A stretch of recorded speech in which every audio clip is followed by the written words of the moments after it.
사랑하는 성도 여러분, 샬롬. 이렇게 또 말씀풀이 자리에 서게 되었네요. 짐작하시겠지만 평신도로서 이런 자리에 선다는 건 참으로 커다란 무게의 부담이며 두려움입니다.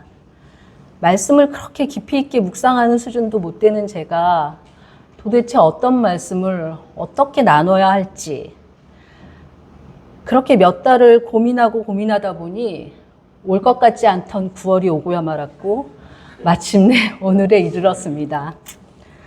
그 오랜 고민 끝에 하나님께서 제 마음에 주신 주제는 바로 샬롬입니다. 네, 샬롬. 샬롬은 우리가 참 많이 들어본 단어입니다. 아멘, 할렐루야와 함께 크리스찬들에겐 가장 익숙한 히브리어 단어죠. 샬롬이 무슨 뜻인지 아시죠? 예은아?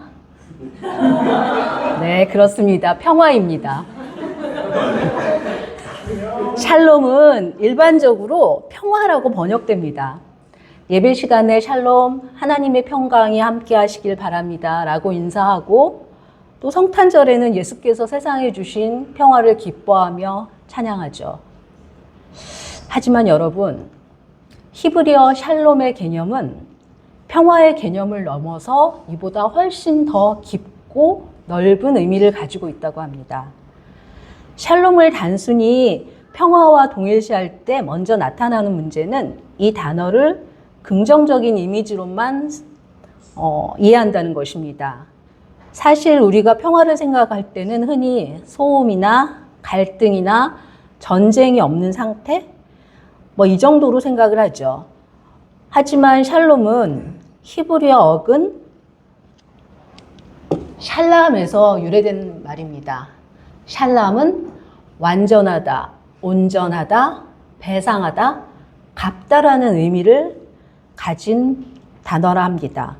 여기서 파생된 샬롬은 평화라는 개념을 포함해서 온전함, 완전함을 의미합니다.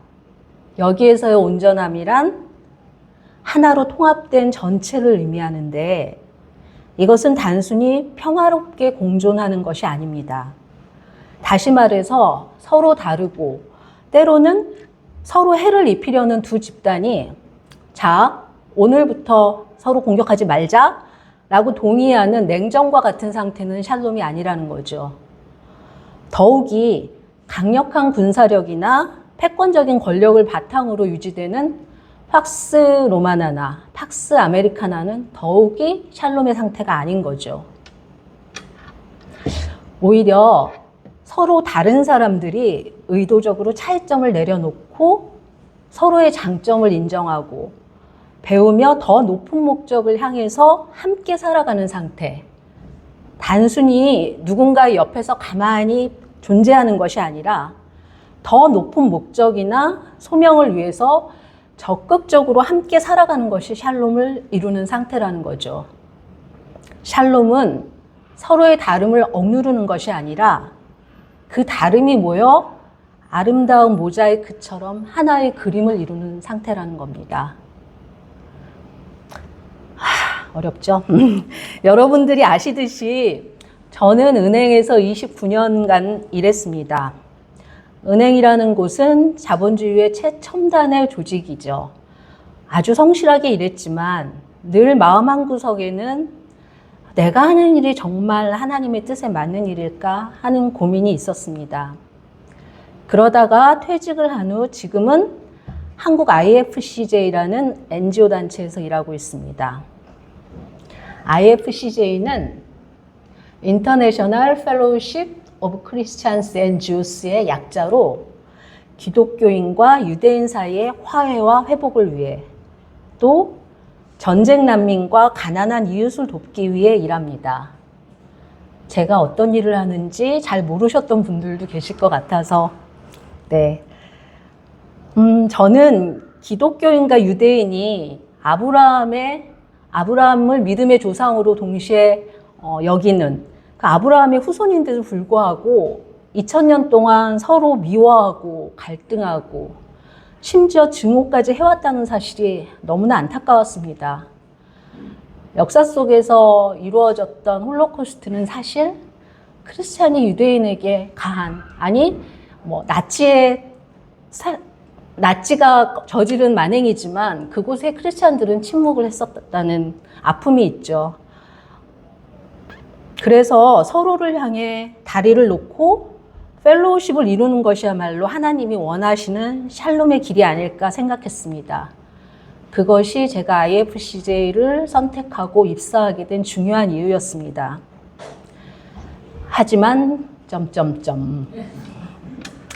지난주 김 목사님의 말씀풀이를 통해 직업으로서의 노동의 가치에 대해서 들으셨겠지만 완벽하게 나를 실현하고 키우면서 말씀을 실천하는 장으로서의 직장은 참으로 어려운 것 같습니다.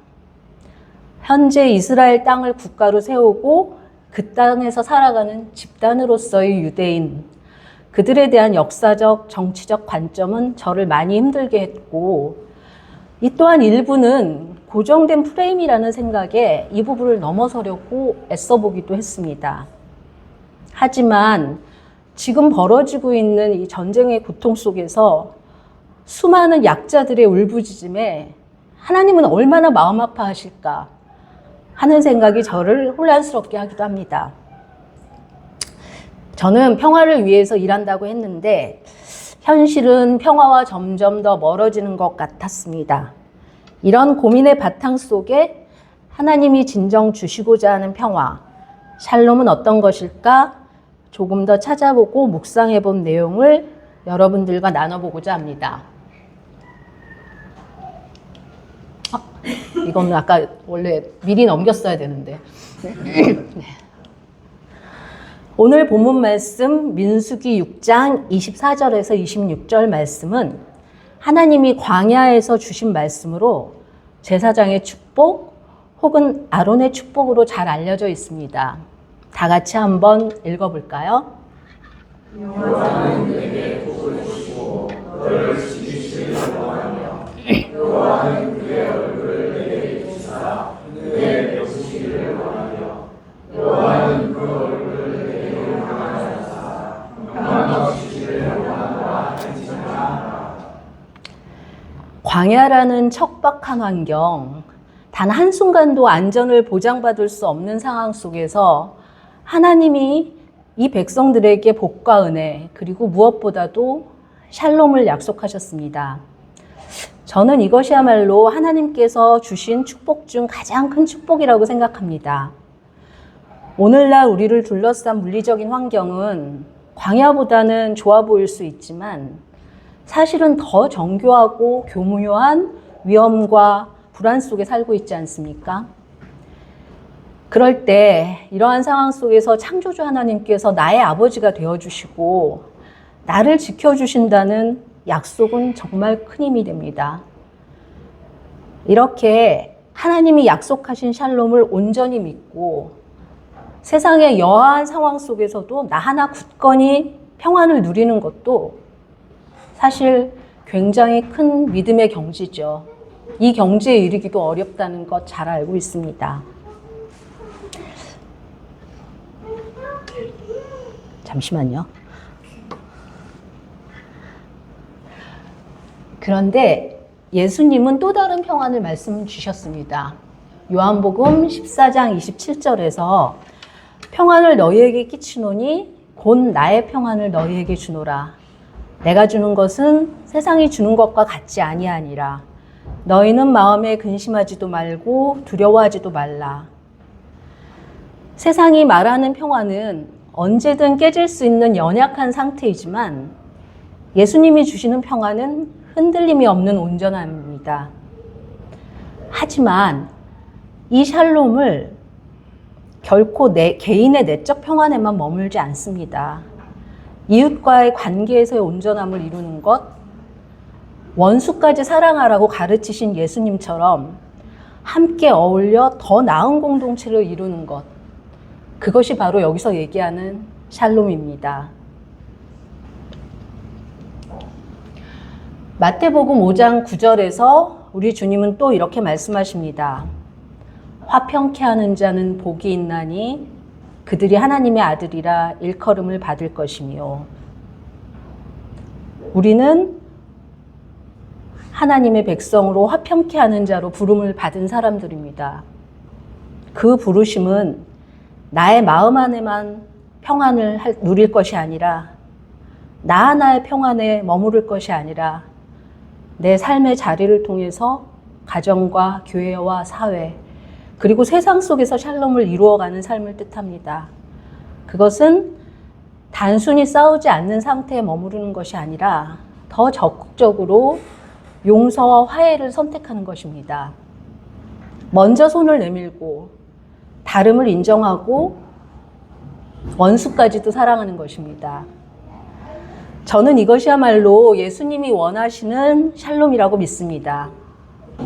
그래서 지금 벌어지고 있는 세계 각국의 전쟁과 분쟁, 특히 이스라엘과 팔레스타인이, 유대인과 무슬림이 각자의 차이를 내려놓고 예수의 사랑으로 샬롬을 이루는 날이 오기를 정말 간절히 소망합니다.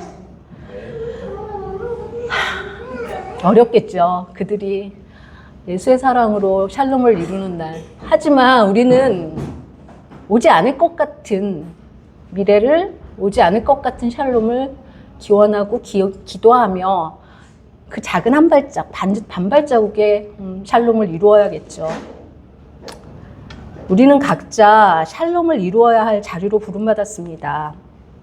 샬롬은 깨어진 것을 회복하고 관계를 온전히 하는 것이라 했습니다. 나와 나와의 관계, 나와 너와의 관계, 나와 그것과의 관계, 근데 무엇보다도 근원적으로 나와 하나님의 관계가 온전함을 이룰 때 총체적 온전함으로써의 샬롬을 이루게 될 겁니다. 각자 가정 안에서 부부 사이에, 부모와 자녀 사이에 어떻게 샬롬을 이루어야 할까요?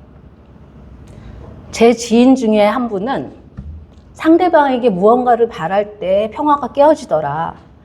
아무것도 바라지 않는 적당한 무심함이 평화를 이루는, 여기서 절대 무관심은 아니라고 합니다. 적당한 무심함이 관계의 평화를 이루는 방법이라고 합니다. 수요 모임에 오셨던 분들은 이 지인이 누군지 아실 거예요.